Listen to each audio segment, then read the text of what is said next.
You so much.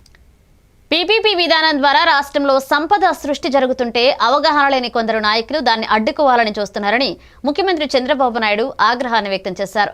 ప్రభుత్వంతో కలిసి పనిచేయడానికి ముందుకు వచ్చే పెట్టుబడిదారులను బెదిరించడం అత్యంత దుర్మార్గమన్నారాయన. రాష్ట్ర అభివృద్ధికి కీలకమైన పబ్లిక్ ప్రైవేట్ పార్ట్నర్షిప్ విధానాన్ని అడ్డుకునే ప్రయత్నాలు ప్రజా ప్రయోజనాలకు పూర్తిగా విరుద్ధమన్నారు. ఎవరెన్ని అడ్డంకులు సృష్టించినా పీపీపీ విధానంలో వెనక్కి తగ్గేది లేదని సీఎం తేల్చి చెప్పారు. పెట్టుబడులు వస్తేనే ఉద్యోగాలు పెరుగుతాయని, మౌలిక సదుపాయాలు అభివృద్ధి చెందుతాయని, ఆర్థిక వృద్ధి సాధ్యమవుతుందని స్పష్టం చేశారు. గవర్నమెంట్ ఆఫ్ ఇండియా చాలా స్పష్టంగా ఉన్నారు. ప్రపంచమంతా కూడా చాలా స్పష్టంగా ముందుకు పోయారు.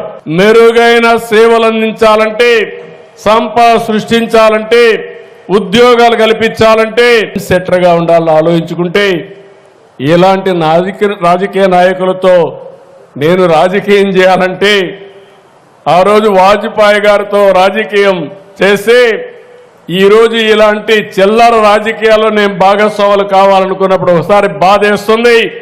కానీ ఓసారి ఆలోచిస్తున్నాం, ప్రజల కోసం అనునిత్యం పనిచేస్తాం, మీకు మెచ్చే పరిపాలన ఇస్తాం, మీ జీవితాలకు వెలుగునిచ్చే విధానాలు తీసుకొస్తాం.